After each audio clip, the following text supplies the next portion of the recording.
Yeah, we back. SKS Fellowship. What up, fellas? What up? What up? What Yes, up? sir. Yeah, in there. We're here. We just We're don't here. probably see Nate's name most of the time because he's got some internet stuff going on. But yeah, man, I just wanted to first of all get this Thursday off and speak blessings over your guys' lives. But man, I want to talk about some cultural norms. I think there's some things that we come up with in our society that gets normalized that is so quote unquote dangerous to us as we come up through the ranks and different things like that, because it gets so normalized and accepted that we don't even know until we really engage and get into the Bible that we probably shouldn't do it, but more importantly, why we shouldn't do it and how it can actually hurt us. So, I mean, this is going to be a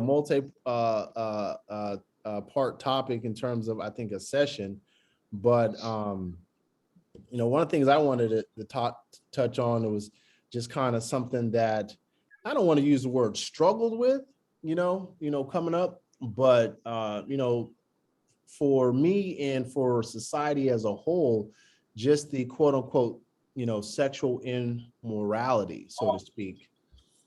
Just kind of wanted to touch on it.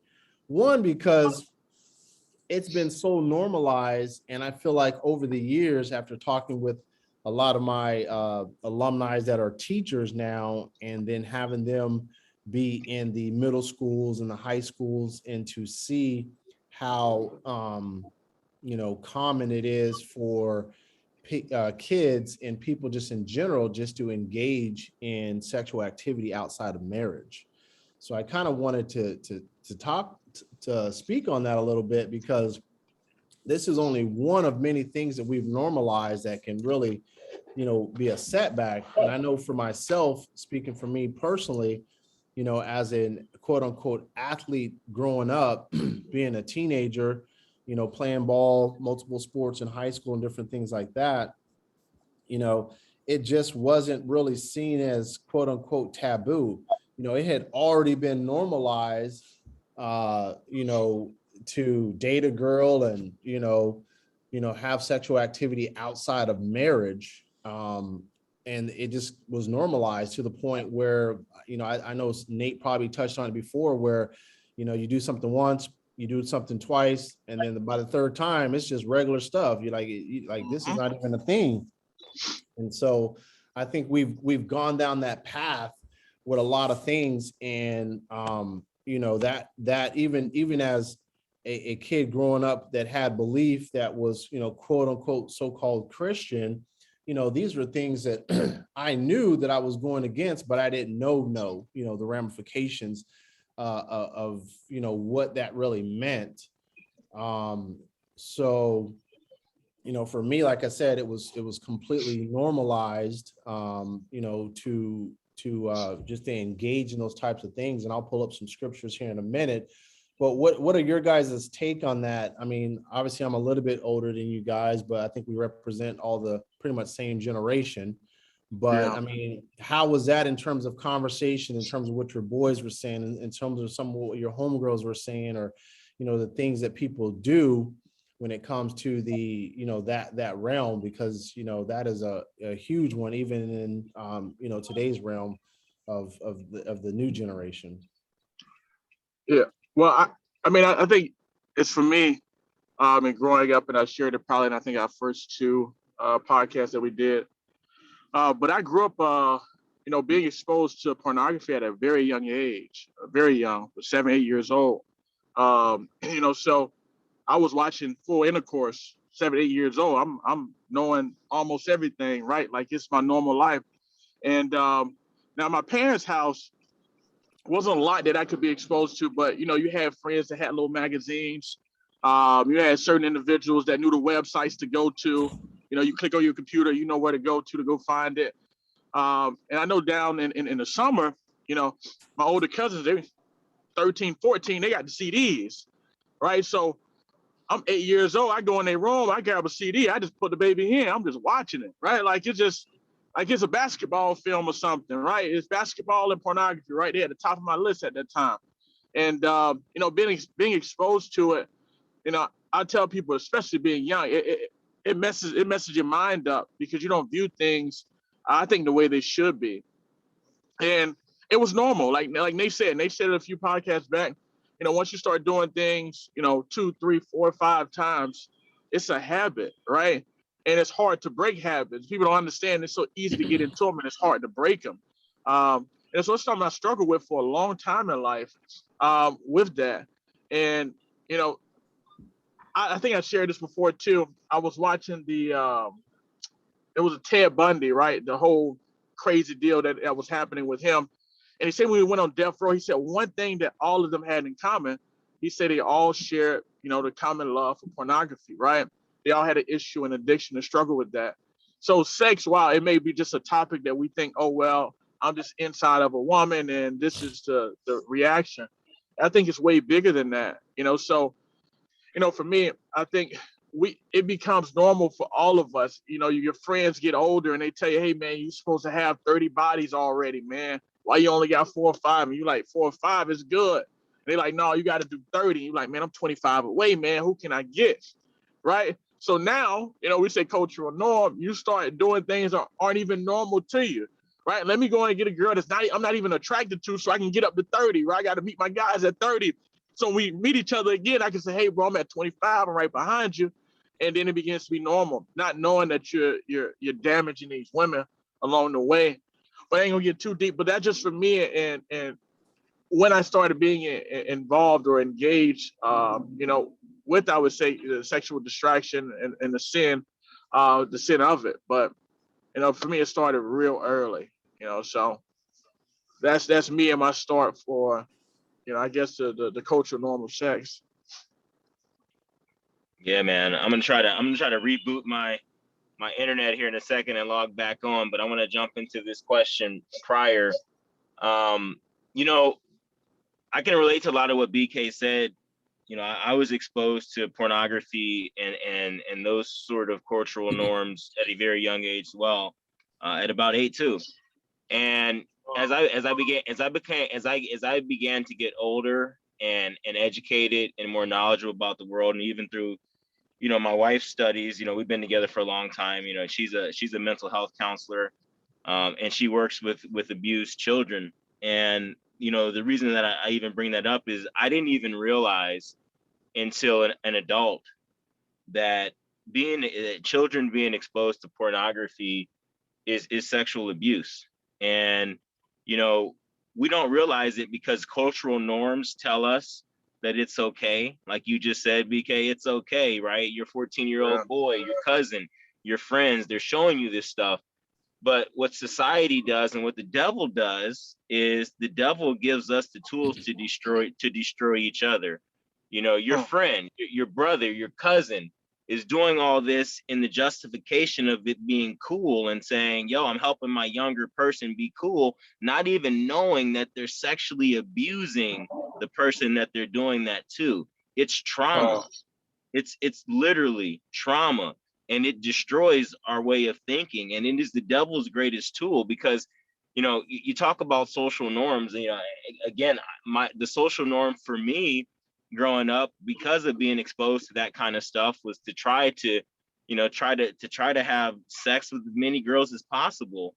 And in fact, it still is a cultural norm today. And if you're somebody who only wants to be with one person in a committed relationship and have a traditional marriage, it's almost shunned upon today because that's not what they want us to do. They want us to keep moving because in reality, every time you have intercourse with somebody, you leave a portion of your essence, a portion of your spirit with that person. And you can run around and be kind of the soul collector if you can, and put yourself in a lot of different places and take from a lot of different people, and you find out that at the end of the day you've put yourself in a situation that you can't get back from, or getting back from is going to be very, very difficult. And again, I just think that's what the devil does. The devil places these social norms, and you guys can't see me, but I got my quotation fingers. It places these social norms as just traps, if you would, for us to enslave ourselves and to lead his path. Because again, you think about it, man, and it's crazy because it's never taught that way. But imagine if you taught your child today, like, hey, if you see something that's bad on the internet and you show it to your friend, you're sexually abusing your friend. Imagine if they knew that. Would they do that? I don't think so. Nobody knew. You know, when my family members were showing me the pornography and my friends who were 4 or 5 years older than me, they didn't know they were sexually abusing me. They didn't know that was causing trauma that would be hard for me to get away from. Somebody did it to them, and hurt people. They were just sharing it. You know what I mean? Yeah. Absolutely. Yeah. So Wow, that's deep. That's my take. Yeah, Solid. it's wild, man. I remember, I don't know what your guys' curriculum was like in grade school, but I remember probably 5th grade, maybe 6th grade, but I'm pretty sure it was around 4th or 5th grade. We had a sex education movie or video that we were watching, and that video was called The Miracle of Life. And I'm like, in this video, they're literally showing a camera inside of a woman, and they're literally showing this guy ejaculating inside a female. Miracle of Life. Wow. The video is still available today. You can literally go pull it up on YouTube. It's crazy. Bro, I'm 4th, maybe 5th grade at best. And obviously you couldn't process it, because young kids are like, that's funny. And they're literally teaching the kids how a woman gets pregnant, but they call it the miracle of life, right? So a lot of us, obviously carried that video, with us forever. And what does that mean? But my thing is like, why is it necessary to engage a young individual as part of your education curriculum with that type of material? Right. You know what I mean? And I tell you, from that time moving forward, we just viewed sex as not even the same. I mean, to go and maybe go to a friend's house and they had older siblings, and, they would have, quote unquote, we call them dirty magazines, Right. Yeah. they got hidden, they don't bought, somebody don't bought for them, and, pass it down and that type of stuff. Like, it was crazy. Like we didn't know it back then, but the amount of stuff that we were actually being exposed to that was detrimental for us in terms of really what God had set out for us. You know what I mean? And I just always remember that sex education curriculum. And I'm like, why is that even a thing with grade school kids? You know what I mean? So I was always, like I said, didn't think about it then, being immature and young. But when I became adult, I was like, that's actually kind of crazy, in my personal, because a young mind like that, you don't know what that's going to transition into. What does that even mean? Why do they need to be knowing how to reproduce at the ages of 9, 10 years old? You know what I mean? Of course. So, but without going out on a sidebar, we know how the educational system can be. Yeah. But yeah, man, I just had that thought as I was sitting there listening to Nate talk about, just not even knowing that you're being sexually abused, so to speak, by people, family members, friends, in a different content. Because I think from a societal standpoint, we think of sexual abuse as something that is, I'm physically doing something to someone, as opposed to showing them something and not knowing that is detrimental to the psyche of a person. And even the physical part of it, how I was just thinking about this here when we was talking about, being exposed to pornography, is almost every guy I've ever talked to that masturbate or whatever, they always say they felt disgusting afterwards. No matter if they were diehard Christians, never really been into church, any of that. Most of them, if not all of them, say they felt disgusting after doing it, but they continually did it. So like Nate said, they may not know that it's part of sexual abuse, but it will make sense to them that they felt disgusting afterwards, right? In the moment, you're looking at the woman doing her thing, you're like, oh, shoot, that's beautiful. Oh, the guy doing it.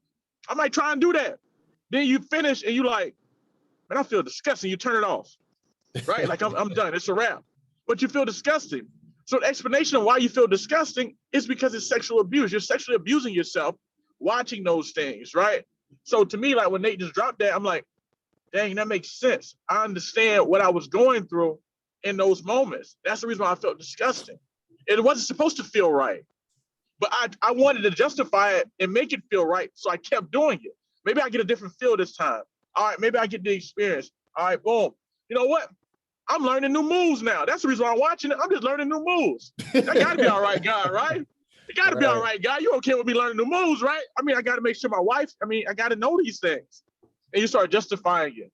But knowing what Nate just said now, for whoever's watching this, young or old, I think that's huge, right? Knowing that, okay, this is what I correlate. When this happens, I correlate these two together. And to me, in the file, you start watching it, you're like, oh shoot, this don't feel right. This don't feel right. This shouldn't be right. But I Yeah. think that's part of that physical part of it. Yeah, I mean, going back to what Nate said, it's almost kind of a bravado thing coming up with amongst, well, really you said it, BK too, but it's really kind of a bravado thing, coming up. I always, for me more so, I mean, not so much as high school, but college, man, going onto a college campus, being a Division I athlete, being built a certain type of way, girls were accessible, and that was the thing to do. Like I told you guys before in previous podcasts, I never drank, I never smoked. You know what I'm saying? That wasn't my thing. But my thing was like, where's the cute girl at? You know what I'm saying? Yeah. Let me holler at you right quick. Where the cute girl at? Because that not only became the cultural norm, it almost was expected. It almost was expected. There's many times I remember walking through the locker room after practice and stuff, and there's about 70, 80 guys in there, and you can just hear just random conversations about, oh yeah, I'm gonna go try to hook up with this girl, or oh yeah, I did such and such, or all this different type of stuff. And not even realizing that we're operating in something that, can be very, very destructive, like Nate hit on it, passing back and forth, soul ties and different things that you take on the essence of some good qualities, and potentially it's, a lot of people's bad qualities that you can inherit. But it was just the norm. I mean, it was a bravado thing. It was like you said, like a notch under your belt, like whatever. And, if you were single, you was ready to mingle, and if you were, if you had a girlfriend, it was, from a college setting, it was just expected that, hey, y'all were sleeping together, so to speak, straight, fornication. And it was so crazy because I still had my quote unquote lukewarm Christian values, but I'm like, man, I'm doing great in all these other areas, but I'm getting crushed over here in this area in terms of not following God. But like you just said, BK, you find a way to justify it. You know what I'm saying? The devil finds a way to say, oh, well, you ain't that bad because, hey, your grades are good. You're balling on the field. You're not drinking, you're not smoking, you're not cussing nobody out. You're treating people fairly, but you still got these other things that you got going on. They're like, the Bible's like, nah, player, you shouldn't be doing that. You know what I mean? It tell me if I'm lying how I watched it, because I wasn't a smoker or a drinker, in college or even outside of college. To me, I felt like it was some girl's challenge to break me. Like, okay, let me get them high, let me get them drunk, or let me get them crazy, right? I just be like, yo, like y'all know I don't smoke, I don't drink. Like I'm not going to the party. You want to see me? You gonna come to my crib, and you already know what time it is. And it was like it was a challenge, like for them, like what are you trying to do? But they put it out there, man, and the devil used all these people and all those sexual ties and all the sexual, identities that people form in life. And now the girl, she's like, yo, I got this urge, let me get it off. Like, this is the perfect guy. Like, he a cool guy. Let me break him. Let me do something. I used to find it like funny. And of course, young, now you make it a challenge. All right, let me go make it happen, right? Let me add one to the number, But yeah, I can understand you, man. Everything else you're doing all right, but that one can't beat that one, can't break that. Yeah, I mean, it was just wild, man.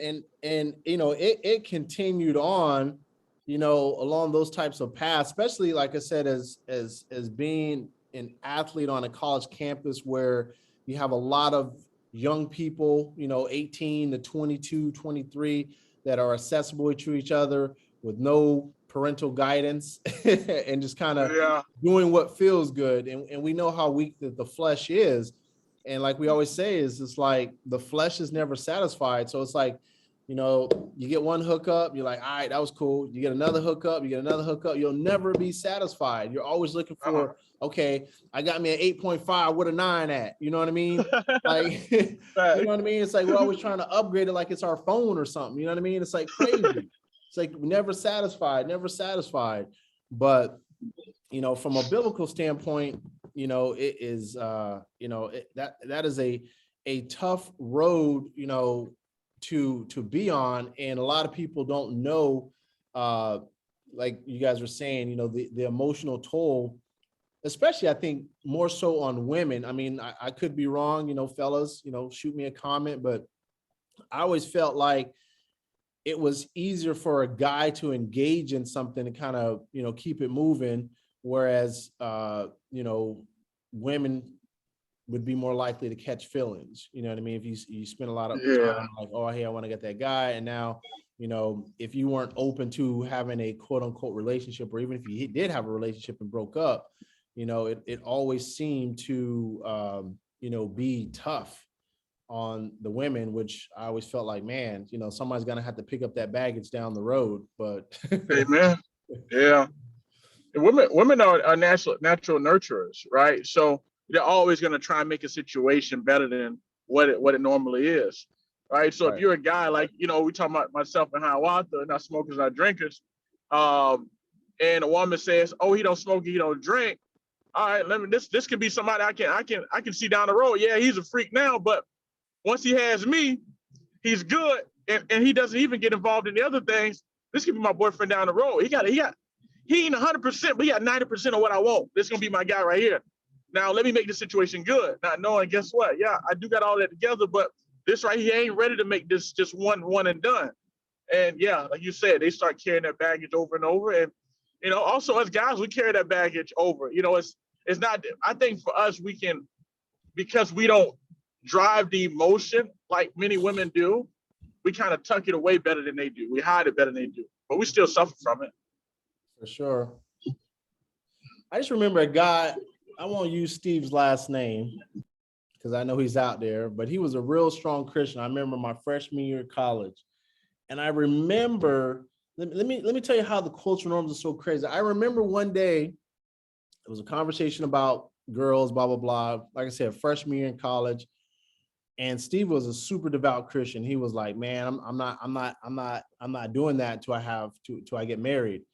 And the guys on the team weren't like giving him a hard time, but they were really truly trying to understand. I had a couple other guys, like I said, I won't mention their names, but they know who they are. Y'all know who y'all are. But anyway, the conversation went on the basis of like, man, I have it. I gotta have it. You know what I'm saying? I gotta have it. Like, Steve, like, how do you hold out? How do you wait till marriage? How do you do this? Because like I said, he was a super devout Christian, and a lot of guys had respect for that. They weren't like giving him a hard time. They were really like truthfully trying to understand like how he could have that walk with Christ and not engage into those types of lusts. You know what I mean? And Steve was like, no, man, I was raised a certain way, and I believe it should happen a certain way. And, I don't want to put myself out there like that. And the rest of the fellows was kind of like, man, I hear you, but like, I'm just gonna get this one thing. You know what I mean? It was crazy. And I always remember that story, as I got older. And I'm like, man, my man Steve had it figured out. You know what I'm saying? Like, he had it figured out. And unfortunately, we weren't there in our spiritual walk yet. You know what I mean?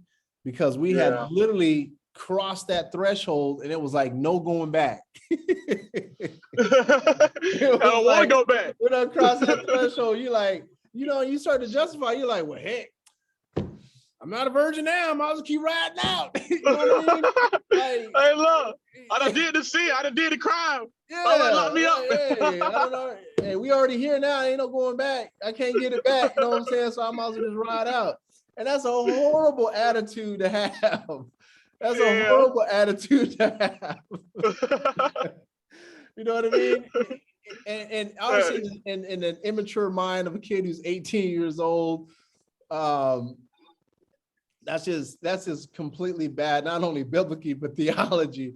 Think, well, I've already done it, I'll just keep riding out. You know what I mean? Like if we really applied that to everything, like, well, I've already ate some bad food, might as well go keep on eating bad food. You know what I mean? People do apply that. They do apply Yeah. it. As I'm out here opposed to big being as like, ever. hey, I need to tighten up. Like, I can't continue to go down this road because it's not what God wants. You know what I mean? But like I said, the devil's gives us ways to justify doing different things. But from a biblical standpoint, I pulled up 1 Corinthians 7:2, and it says, because of the temptation of sexual immorality, each man should have his own wife, and each woman her own husband. Oh. Right there, it tells us.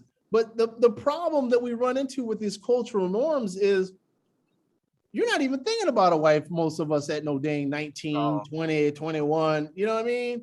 Most of them are not even on that accord. And especially if you're 16, 17 in high school, because of the cultural norm, it was almost not even cool to be in love with a girl. You know what I'm saying? It wasn't. Like, It wasn't. I mean, what was it? What was the old school song by oh God, what was that the song? Oh gosh, I can't, it'll come to me. But anyway, Mr. Telephone Man. Oh man, like it wasn't even cool. They said it way back then. Like it wasn't even cool to like be in love. You know what I'm saying? It's just like, yo, man, get this gal, keep it moving, that type of stuff. Like that was the cool thing to do. Like you said, like how many bodies the other line could I get? Yeah. The other line is, I'm too young to be in love. How foolish of me. Like right. That was, you know what I'm saying? Like they wouldn't even like Houdini. And I mean, come on, man. Like it was just, it's so crazy the level that has been put in, and it's worse today because I got, like I said, I got friends that are in the school system. My best friend coaches at a college, and it's crazy. And BK, I'm not advocating any violence, but I know you got all girls, and I know you gotta train them girls up right, because like when I talk to my college guys, like I always thought like we were a little loose in college, borderline wild at times, you know what I'm saying? In my opinion, looking back on it now. But this new generation of kids that are in high school and going to college now, they on a whole nother level. It used to be when we came up, we would at least have to go pursue the girl. You know what I'm saying? Yeah. Now we done got to a point where the girls are pursuing the guys. And we got to a point where like I'm sitting there talking to my best friend from college, and he coaches and he sits there and tells me how his teammates talk about, literally passing these girls around and each kind of getting their turn as if, they were, passing around the potatoes at the table for everybody to get their helping. Like it's so crazy. And because our society has cultivated this as a normal thing, to where women have thinking that their only value is to give up their body. There's so many more women out there, quote unquote, than guys in most sectors, that they feel like the only way that I can compete, even if I'm beautiful, is if I hook up with this dude. You know what I mean? Yeah. And 1 Corinthians says, man, because of the temptation of sexual immorality, each man should have his own wife, and each man or woman should have her own husband. They letting us know right off top. Like, we know about y'all. yeah, like y'all don't want to go down that road. You know what I mean? I think, what are some of the issues of having premarital sex? Premarital sex is normalized, but we get situations like kids out of wedlock, single moms, kids being aborted, STDs, soul ties. I mean, the list can go on and on and on. The issues that you could run into just on engaging in the activity itself. You know what I mean? You know how many of Mm-hmm. my partners got kids out of wedlock, you know, that I roll with when I was younger, you know, how many kids got, or guys got kids out of wedlock. You know how many of my family members, you know what I'm saying, culturalized. Yeah. You know what I mean? I mean, I was a child that was born out of wedlock. You know what I mean? To a Yeah. teenage to teenage parents. You know what I'm saying? And so, Mm-hmm. man, and same thing with, you know, siblings and stuff like that. It just creates you know, such a tough barrier.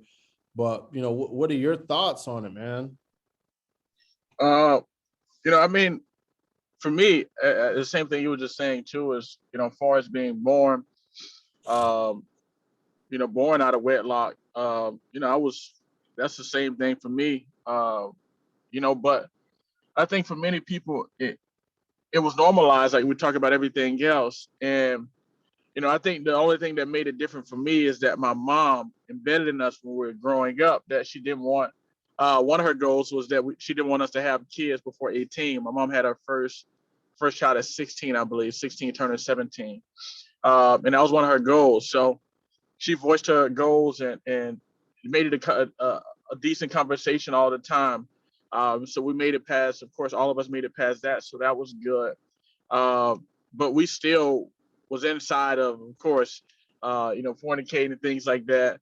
You know, premarital sex. We were talking about that. Uh, but we did experience those things.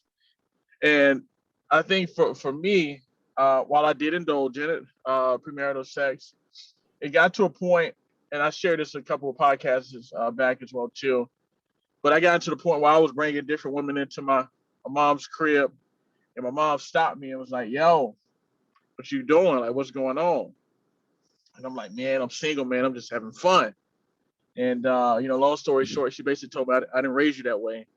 You know, so from there, I said, you know what? Let me see who I can make my wife. Who can I settle down with and make a family with and enjoy the fruits of you know, of this good life, man. And you know, that kind of helped me out there. But you know, when you look at soul ties and all those things, man, it it goes a lot of different ways. And what I mean by that is, I remember, I think it was, I think me and my wife was together. She was my wife at the time. We were together for about 2 years or so, probably about a year. And, you know, a girl was in the mall and, you know, I had been with her. But she was like, yo, my daughter was supposed to be hers. Right. So now my wife upset. Like, yo, how dare she say that my child's supposed to be her child, and Right. she out there, she, you know, she mad, right? But then she bring that back to myself, right? Like, I've been with this girl years, I mean months ago, right? But my wife and I, it causes problems with the two of us, with my girl at the time, it caused problems between the two of us because of something I did a couple months ago, right? And you don't understand that effect. You just think in that moment, I wasn't even thinking about my wife. I wasn't thinking about nothing. I ain't think the me being with the girl would ever come up in conversation ever, right? Just in the moment. And the fact that that bothered my relationship, and it wasn't just one day. I mean, it was a couple days, you know, that lingered on, and I had to answer to it. And people, you're gonna get away with things, right? It's how life is, and like how I have to say this, it becomes a norm because you get away with it. So you eat the bad food, right? You're like, okay, horrible food. You know, I've been working out for the last 20 days. I ate the Big Mac. It's greasy as ever, but I ate it. I'm good. You know what? I did. I'm gonna keep doing it. And I think that's what happens with a lot of us. We do it once. We know it don't feel kind of good, but there's no way we can be perfect with it again anyway. So let's just keep going. And that's how we get into those cultural norms, and we get the soul ties. You know, our spirit man gets weak, right? He always gonna need replenishing, and then we fall into, all right, what do I do next? So two funny stories, right? So I had a buddy of mine send me a story about polygamy, and I'm looking at him like, bro, like why you playing around, bro? First of all, your woman is not gonna let you have all them women. I'm like, all right, bro, you wilding, you know. So I don't even respond to him. And The other thing, man, I was reading Richest Man of Babylon, and he was talking about marriage and things like that, and what they mean, and when you're talking about a wife and a spouse, like they have to have a significant part in what you're doing, right? Because you can get involved with a woman that you believe is beautiful, and she's not gonna help you in what your moral is, right? Because you guys just got together because she was beautiful. Then you guys trying to build something financially, that doesn't work, right? And then spiritually, you guys are totally unequal.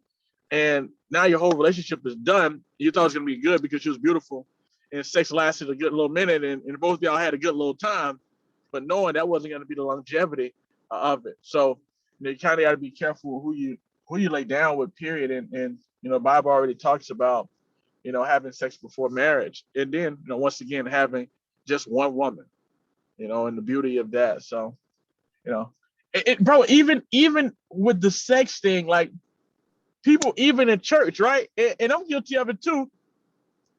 Make it normal, like to have what they call it. They call it test drives now. Test drive the vehicle. You wouldn't buy a car before you test drive it. Test drive it. Hey, look. So you got to test drive. So that's became normal too, man. So we got some work to do, man. No, I mean, you're 100% right, man. Because it was almost like if you were in love, you were crazy. But if you were knocking down multiple, you was that dude. And I just remember having that talk with my dad, like unexpected, coming off my summer, getting ready to go into high school, and we're just driving, and we're in California at the time. He was living in California, I was living in Phoenix. He was driving me to the airport, and he was like, "So what you think about sex?" I'm like, "What?" Hold on, man. What you mean? I'm like 14, you know what I mean? I'm like 14, like, but where's this going? Like, bro, where are we going with this? And legit, long story short, he's basically like, I don't want no babies, I want degrees. You know what I mean? So what's crazy about that, not crazy, but so he was basically saying, hey, don't get nobody pregnant. I want you to get your education. But even at that time, in what he had gone through and what was being culturally accepted, he wasn't teaching don't have sex before marriage, which is what we should be doing. You know what I mean? He was just saying don't have no babies. Yeah. You know what I mean? So in my mind, I validated like, well, like, hey, I'm not getting nobody pregnant. I must be good. You know what I mean? Yeah. You know what I'm saying? Because my dad said, hey, don't get nobody pregnant. You know what I mean? That type of stuff. Instead of listening to what my Heavenly Father was saying to do. You know what I mean? So coming in from all angles, I was just jammed up, from the beginning in terms of really thought process. And then once the culture took over and like you said, once you cross that threshold, there is no going back. However, you should try to get yourself in a position to stop at some point in time, which, unfortunately, for me personally, and I even mentioned this in a previous podcast, I remember getting married, remember my wedding night, and I remember thinking to myself, man, now I don't have to fornicate and sin anymore. Because now I've made that covenant. Like for real. Like any punches for everybody that's out there, we doing these podcasts, we just letting you know we got flaws too. You know what I'm saying? Like I literally remember like, okay, this is honorable by God now. You know what I mean? Which was was a to me was a big deal because like I said, even though, because I felt like, hey, I was doing pretty good in the other areas. You know what I mean? Yeah. And, God doesn't say, hey, obey some laws. Hey, just get 80% over here. 80% get you in the kingdom, man. He wants us to shoot for that 100, even though we probably won't get there. We'll have to, repent on some stuff and different things like that. But the relationship that he wants and the intent of our heart is so critical. But, it tells us, I pull up this this other scripture, and it's also out of Corinthians. It says, flee from sexual immorality. Every other sin a person commits is outside the body, but the sexual immoral person sins against his own body. 1 Corinthians 6:18. I ain't even think of it like that. Yeah. If I'm being 100 with it, I'm like, it feel good. It don't seem like it's hurting me, just being 100 with it, because I'm looking and going by things from a mindset of a fleshly sense. So what you think on that little section? Yeah. So, I mean, it really has been self-explanatory, in that, I think, and just like I was talking about, masturbating, like we get to a point where we kind of know it's a little bit off, especially when you've been taught it, right? So if nobody in your family ever really said, hey, we going to church and, this is what the word says about this, it might feel all right. But once you know the truth, and how I have to talk about this a lot, is you get the conviction, right? So sometimes I would know I would be doing wrong, but I wouldn't get convicted until I lay down in bed at 1 o'clock in the morning and be like, dang. And I would justify it, like, man, God knew I was gonna do that. Yeah. But not only that, the other thing about that is you feel like I ain't hurting nobody. Yeah. You see what I'm saying? So Yeah. in your mind, you say, well, I'm not out here, jumping in the sack with old girl, and I'm not doing this and that. It's just me. You know what I'm saying? I ain't, and the devil lets you lie to yourself, Right. by making you believe like, it's all right. Yeah, I'm good. I'll be all right. And I think that's what happens with a lot of us with sin, man. And if you don't know, right, I think no fault to you. But once you know, you're held accountable, right? Yeah. So Once your eyes have been open, you your cannot eyes see are it. open. Mm-hmm. So now, what do I? Sorry, go ahead. No, go ahead. I was gonna say, so now that you know, what do you do? What do you do next? And I think this podcast is wonderful because you guys are experiencing people that have been in the faith, for quite some time. All of us a little bit different, but we've experienced those things, and we understand. If you're going through them now, we understand your pain, right? Like, we're not judging you, saying, "Hey, bro, you're an idiot, bro. You absolutely shouldn't be doing that." We're saying, "Hey, we've done that," and I think we'll sometimes have on these segments on how we overcame it, and I think that's the beauty on. Okay, like, it's good, Hiawatha and Bernard, you guys dealt with that, but how did you overcome that? And I think that's what's going to help the people, and we'll have that, of course, in a few segments. But how do you get over those things is important, because you got the conviction, right? It's almost like going to a basketball game, and you and your team never had practice, and you have 3 turnovers, and the coach pull you out the game. And you're like, yo, why you pull me out the game? So, well, you had 3 turnovers. It's not good to turn the ball over. You're like, yeah, but what do I work on, right? Well, you dribbled the ball off your foot, so you need to work on your dribbling, right? You shot the ball, it was an air ball, went out of bounds, you need to work on your shot. So now you understand what you need to work on, So I think the scripture is really good, because not only lets you know what's wrong, but it allows you an opportunity to look at it. And if you got help, to try and strategize on what to do next to kind of help out, and getting over that, whatever that sin is, whatever it is you're battling. Yeah, I mean, it's crazy, man, because that's why they said the flesh is weak. You know what I mean? And there's things that have to be battled in the spirit, and that's why in that last scripture it says, that you should flee. It uses the word flee from sexual immorality, in terms of temptation, and the stronghold that it has on people is crazy. And we normalize it so much, where we got shows called Sex in the City. You know what I mean? Where their whole thing is about the different guys that they hook up with and the different things that they do.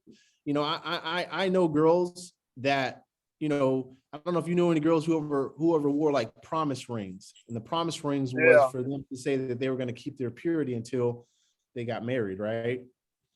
And I 100% know girls, 100%, not naming any names, that 100% broke that. Still wearing a ring, but Why you out say there getting it 100%? in. Why you say 100%, man? Tell me 100%. that wasn't 100%. 100%. 100% unequivocally. No, but I don't mean to laugh, because I'm just saying, I mean to laugh, but I'm just letting people know like how real it is out there in terms of that level of temptation. I don't mean to laugh at those who are doing that, or those who may have, have a promise ring or had a promise ring that engaged, in those types of activities and stuff like that. But But you're saying it's bigger than the promise ring, right? It's bigger. So you can wear the promise ring, but if it ain't within, and you ain't real deal locked and loaded that this is something you're gonna hold on to regardless, that promise ring, that's just another piece of clothing. right. It's gonna get dumped in the dirty clothes as soon as it's over. You know what I mean? So I get you. Yeah, It ain't funny, but like you know what I mean? Colossians 3:5, put to death, therefore, what is earthly in you: sexual immorality, impurity, passion, evil desire, covetousness, which is idolatry. You know what I mean? That's a big statement. Yeah, You know what I mean? idolatry. But I think that the hardest thing for a lot of us is we get thrust into that situation prior to even knowing what the information. And now it's kind of like you said, okay, I'm here now. How do I get out of this? You know what I'm saying? Now that I know what I'm supposed to be doing, how do I get out of that? And really, that's something that you got to come to grips with God. And really, a lot of people think that they can just, unfortunately, we go through life and we have trials and we have struggles and we have temptations, and they think that they can handle it on a worldly human standpoint. And there's some things that are bigger than you that you're going to come up against that are hard.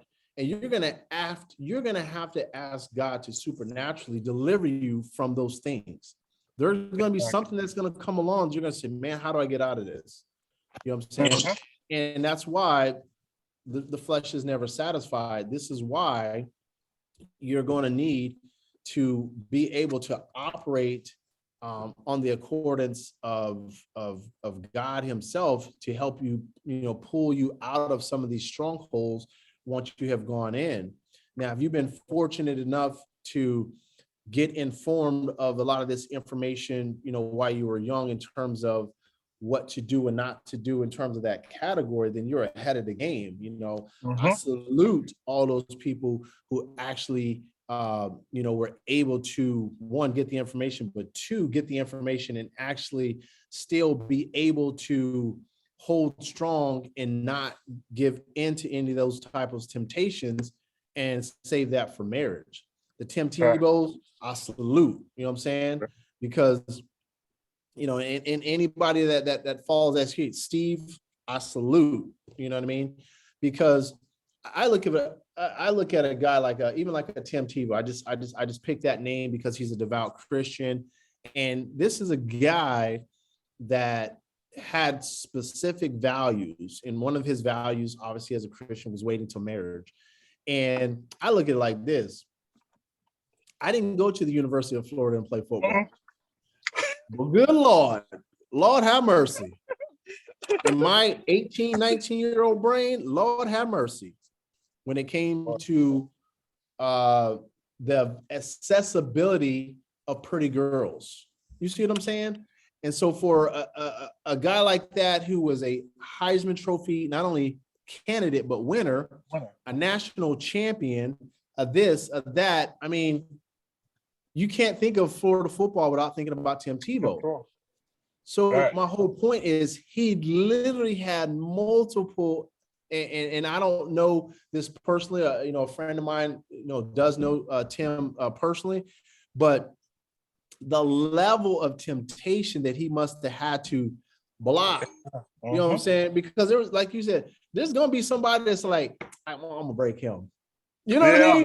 Like, I'm going to get him. Like I'm about to show up at his spot with his bikini on, and you know what I'm saying? Like, But Tim, he wasn't in the midst of all the as much celebration that was going on during that era when he was there, and the accessibility to pretty girls. And a lot of people looked at him like, oh, Tim Tebow, and to be able to make it through all those years, not only of high school, because he was a big time star then, but at the college ranks, to not cross that threshold.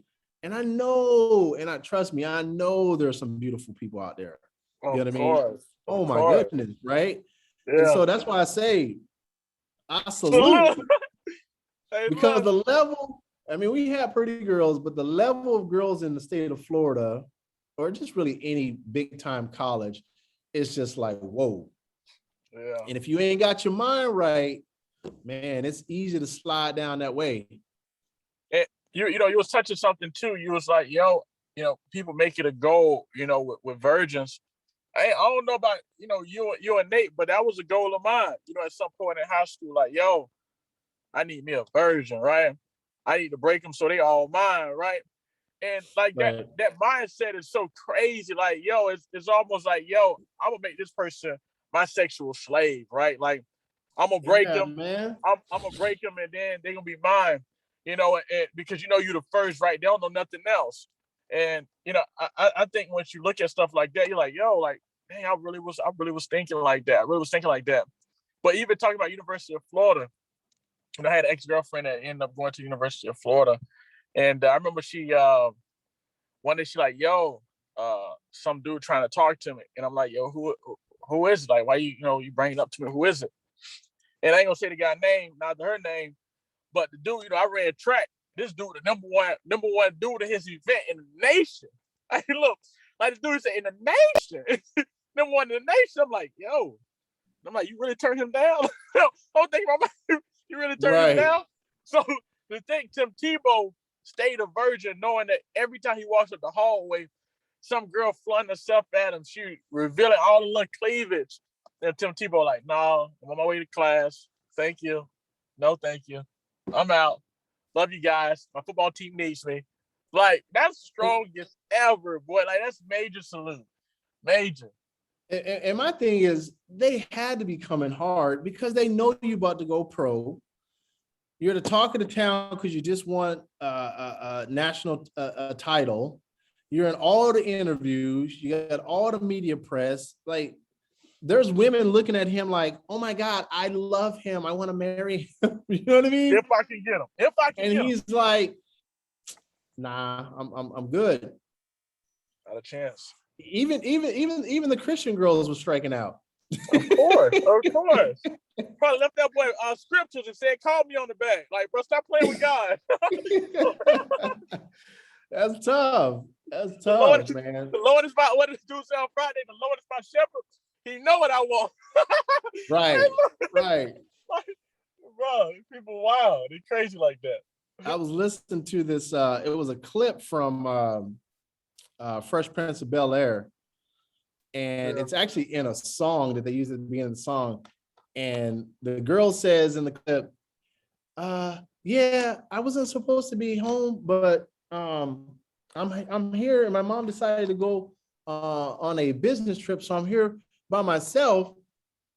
And in that clip, Will Smith, who plays, plays this character, the Fresh Prince, he says, after she says she's home by herself and the mom is out of town, he says, "Oh, the Lord is good." Why are you playing, man? And so, as a youngster, seeing that, I was like, that fit the norm of the mentality.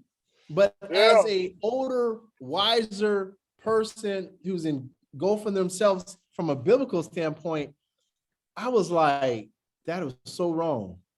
You know what I'm saying? Like, that's just blasphemy.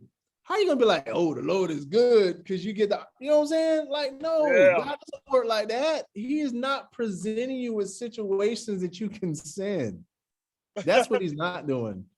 I'm gonna tell you a story in reverse, right? So I told you I had the ex-girlfriend, virgin in high school and everything. And at this certain moment, right, I'm about to break her virginity, right? So I tell her, come on over. Mom Duke's out, everybody out. It's gonna be me and her solo, right? And she texting, we ready to rock and roll. She on her way, and I get a text, and I'm gonna tell you how God is, right? I get a text, and she says, "It don't feel right. God told me not to come." I'm like, yo, bro, I had no argument, no rebuttal, no nothing. I'm like, God, like you looking out for the both of us. Right. I'm like crazy. So, as the devil does his work, God's also doing his work. So people gonna make it normal, but you're gonna have enough around you if you pay attention. That's gonna help and be your protection, when you need it. And good that her parents were Christian, my parents were Christian, right? So I knew it wasn't right. But if it was up to BK, it was happening, right? But it was all right. I kind of know that this isn't right. She just told me it isn't right. And then she said, God told her. I was like, I can't battle this. So I just text, all right. Like, literally, I just text, all right. Like, all right, like, whatever. You know what I mean? But, man, it's a lot of times, man, you just got to look for those signs, man. The signs be there. I swear they be there. But, man, I thank God, man, for a lot, man, and being able to, make sure everything. Because what happens, like, you don't know what type of soul tie comes with certain things, right? Like, what if girl goes crazy, right? And she's like, "You the only person I'm ever supposed to be with." I go out and cheat, and she capped me, leaving the girl house. Somebody here dead and gone, all because of a situation I could have avoided if I had just paid attention to the sign. So like I said, it's huge that people say, you know what, like, all right, all these things happen, and then they begin to be norm. What happens when you guys get the signs that the things aren't right? Who's obedient to it? And I think of it, and I've said this before, I think of stuff and I say, okay, if God has given me a sign, what is it that I'm avoiding? Right? I don't look at things in life and say, man, horrible me, man. God, you're always making little BK suffer. I always think, okay, well, God, what are you preventing? And I start thinking of scenarios. And when I think of scenarios, I start feeling good. Like the same thing, like, God, what happens if that was a soul tie 2-3 years down the road? She kept me because I'm not gonna be faithful to her. I know I'm not. Boom, and she just crazy over me. Boom, now I'm done. God, what happened if this, that, and the other happened? Like, God, I appreciate you for saving me. Like, saving her. So, it's a lot of situations you can look at the bad side of it, and then you can look and say, well, God, you help prevent these things, and I think for people out there, you guys can kind of look at some of your situations and say, God was there. Like Will Smith say, thank you, Lord. Thank you, Lord, that they was there. And there's some, thank you, Lord. Like, God, why didn't I sleep with the person that I found out 3 years later had, HIV or had, this type of STD? But I was able to avoid them on some rare, the Holy Spirit is showing up in time type stuff. So be thankful. Certain things you didn't get involved with. Don't beat God up for being him. It's crazy that you tell that story because I had a study partner in college when I was, I think I was maybe in grad school at this time. Yeah, I think I might have been in grad school or maybe senior. I think it was grad school. Anyway, yeah, it was for sure. It was grad school, and me and her was super cool. And we would do study sessions together, blah blah blah. I don't even remember the class, to be honest with you. Yeah. And so she invited me to her dorm room one night. So I'm like, all right, cool. We'll go study, do our thing. So I noticed when I got to her spot, something was different. You know what I'm saying? I came to the door, the lights was kind of dim. I'm like, all right, what's like what's going on? Because it was already nighttime. So I'm like, why she got, normally you just lights up. We got to read, we got to do, we got activities to do with school stuff. Yeah. And then she wasn't like dressed in regular clothes. Anyway, long story short, she's like, oh, I just brought these out. I thought you might like them. So she had some strawberries out. I'm like, where's this going? Yeah. And then so like track record wise, I'm like, it's about to be on and popping. You know what I mean? Like it's really about to go down like that. Like we just been cool and ain't really been on nothing like that. But it's about to like she really feeling like that. And as God is my witness, And you know, she was like, oh, you know, I got protection, blah, blah, blah. As God is my witness, something hit my spirit and was like, don't do it. Yeah. Just like that. Like, all right, you done made some other choices you shouldn't have been making, and I let you ride, but this one right here, Don't do it. bruh. And that was one of the most definitive times that I was like, something ain't adding up. I'm like, nah, I'm good. Cause you know, bruhs, Yeah. Yeah. you know, That's a bruhs, layup. we get to that point, we like, look, That's a you know what I'm layup. saying? She ready, I'm ready, we got everything we need, blah, blah, blah. But bruh, that night, God was like, nope. And I don't know what he was protecting me from, because she was cool chick, you know what I'm saying?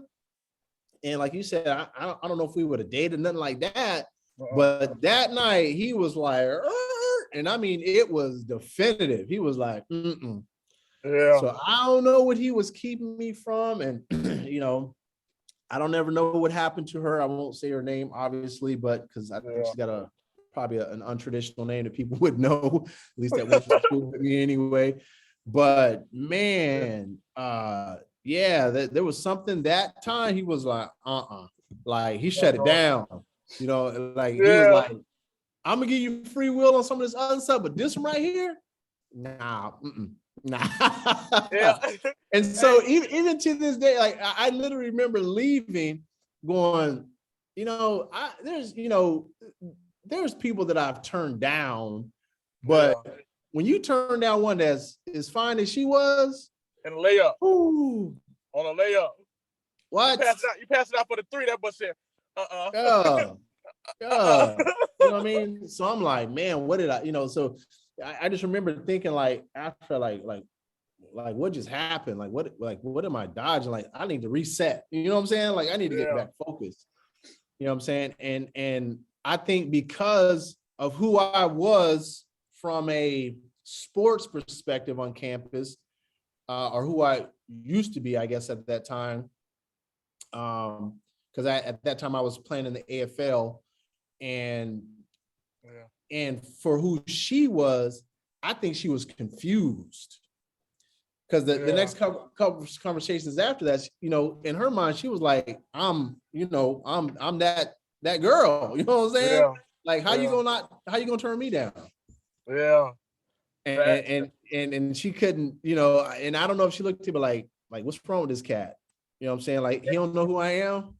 It may be God, you know, and sometimes it ain't even just for you, H. It probably was for her. Like, God probably gave her the message, like, yo, you don't ever have to go out, you know, on a limb and do anything crazy like that to get a guy's attention, right? You know, God made her feel beautiful after that moment. Like, yo, you are beautiful. She might have had, beautiful as she was, probably had low self-esteem, right? Right. Boom. You know, this guy is doing good. He's confident in himself. Maybe he'll make me confident, right? Depending on the man to make her confident, not trusting in God. Now, boom, she got a confidence back. She's girl probably rolling, probably, you know, had to turn guys down because now she's fulfilled in who she is. You know, and that stuff happens, man. And that's why I take, man, God to give you signs, man. People just don't pay attention to them. Like, Hey. bro, like, to me, it's funny. I always tell people, like, I watch stuff and I see stuff, and some things I just don't remember because for some reason it's not important. And I told God a long time ago, man, take care of my memory, man. Whatever you want to do with it, whatever you want me to remember, I'll remember. If it's not worth me remembering, don't even worry about it, God. We good. Right. And I was watching a show called Queen of the South, man, for whoever, you know, watched that one, man. It's about a drug cartel, whatever.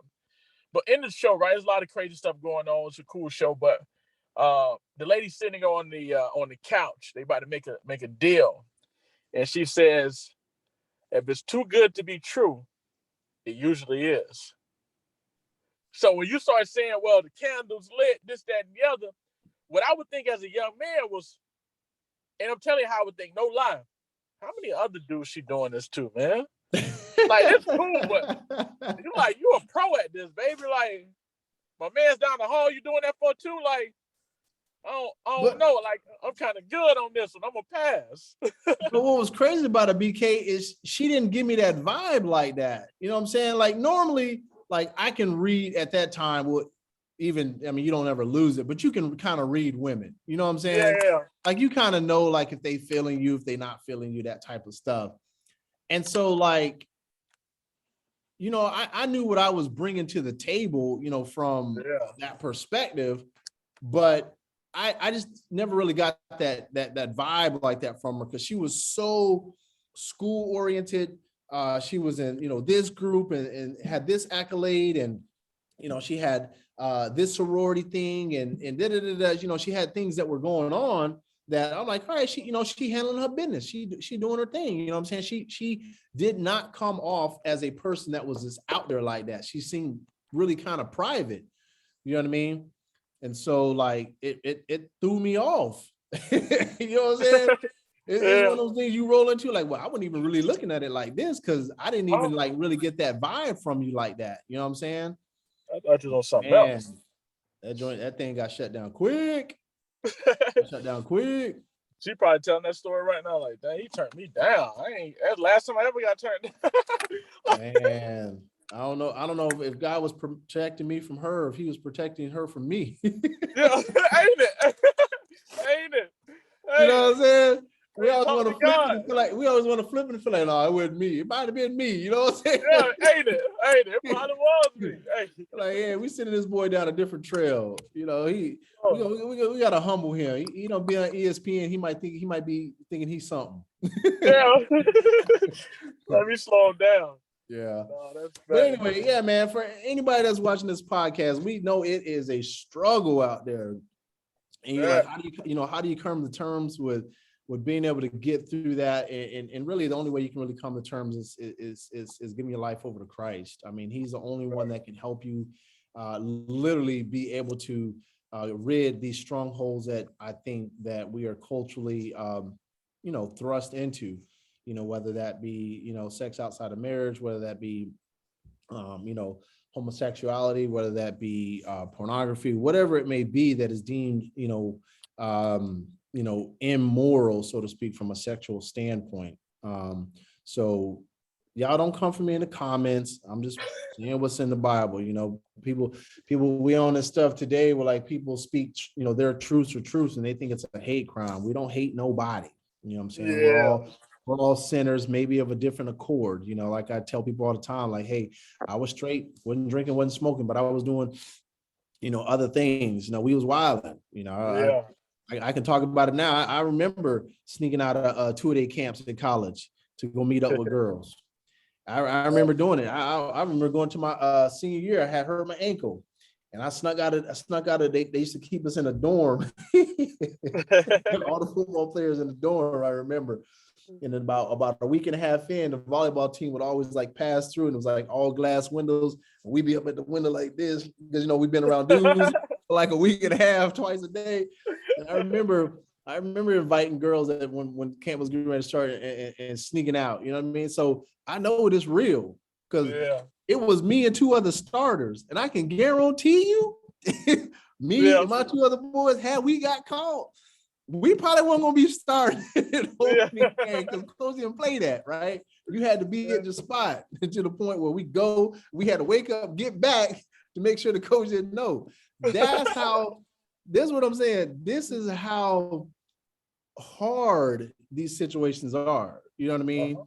And the only thing that can deliver you from that is Christ himself, because he's got to deliver you in the spirit, because the flesh is weak, unfortunately, when it comes to some of these things. And we think that, hey, maybe if I go do this, I'll feel better about myself. Or maybe, you know, for women, maybe if I go get with this guy, you know, that'll get my self-esteem up, or I'll feel more valuable. And there's nothing that can fill that void other than Jesus Christ himself, period. You know what I mean? And I wish that I had gotten that on a level when I was younger and had an understanding. But at the same time, now that I've gone through some things, I can at least speak on and be like, hey, I know it looks great, and you think it's going to feel great, and if you've already crossed that bridge, but I promise you, I believe that there are people that are dealing with some things based off of past relationships. You always hear about people carrying baggage in from their previous relationship, or such and such did me wrong, and all that different type of stuff that comes with the dating game. And the reality is, if you were seeking out your soulmate based on what God is leading you to do, look how much stuff you would avoid. There would be no STDs. There would be no soul ties. There would be no kids out of wedlock. There would be no, I mean, the list goes on and on and on and on and on in terms of the things that we could avoid. Just heartache alone, even if you don't have any of that other type of stuff, just heartache alone. You know, I remember being in my old company and watching a girl come to work just devastated because her boyfriend broke up with her. You know what I mean? It'll mess up her whole work week. So now I'll change her name. I got to get Sally back on track because I'm like, look, we got customers to help and you over here. You know what I'm saying? So it's just a lot of ramifications, you know, that come from that deal. And you know what's crazy about it, BK? I have a girl that I'm cool with, and she was one of those girls who held off till marriage. And then got married, and I'm bringing this up because I want you to know how the devil works. Got married, had a kid, got divorced because she married a guy who ended up being unfaithful to her in the marriage. Yeah. And she was so distraught about the whole, you know, it took her a process to get back on track. And the devil is so dirty that he made her say, why did you wait? You could have been having fun all this time. That's literally how she's thinking. She's literally telling me that. She's like, I think it was a waste for me to keep my purity because, I mean, now I got married, now I got divorced, now I got da-da-da-da. And I was like, I told her straight up, I was like, nah, I disagree.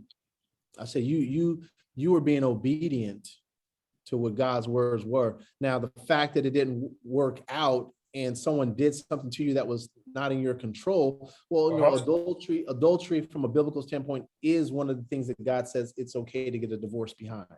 You know what I mean? Yeah. But I told her, I said, don't ever feel like you missed out on something because, man, you could have done X and Y and Z, but such and such along the way. What was the whole point? Trust me.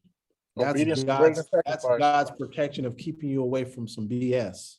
And I had to speak that to her because she kind of, now that she had saved herself, got married, went through all this stuff, now she's like, well, I'm just gonna do whatever I want.